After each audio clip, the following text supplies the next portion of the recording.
Moi-même qui suis la cible de toutes ces attaques viles et honteuses. La généticienne Alexandra Henrion-Caude vient tout juste de sortir un livre baptisé Les apprentis sorciers, dans lequel elle critique les vaccins ARN contre le Covid.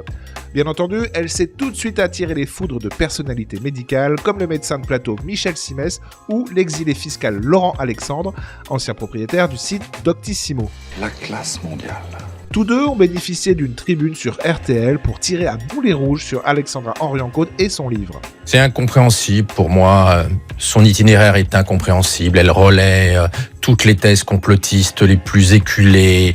Ces thèses plaisent au public complotiste, mais c'est assez scandaleux.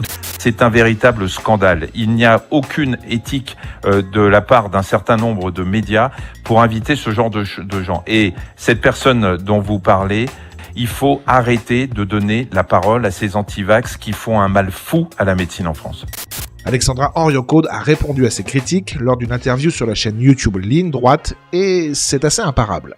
Alors j'aimerais juste dire à Monsieur Simès, comme à Laurent Alexandre, que contrairement à ce qu'ils disent sur mon torchon, et s'ils veulent pas lire le torchon, moi je les invite, parce que je comprends, ils font une réaction alexandrite aiguë, et c'est peut-être très dangereux, c'est très grave. et peut-être létal, et peut-être qu'il n'y a pas de docteur. vaccin à ARN messager contre l'alexandrite. Alors à ce moment-là, chers collègues, je vous incite à prendre simplement les notes de mon livre et à cliquer sur la totalité des références de mon livre, car vous ouvrirez à chaque fois des références auxquelles vous devriez vous référer, puisque c'est ou l'OMS, ou Pfizer, ou le CDC, qui est l'organisme américain. Et à ce moment-là, on arrêtera de mettre des étiquettes, parce que quand on a des références, comme j'ai mes références, on ne peut pas dire ni anti-vax, ni complotiste.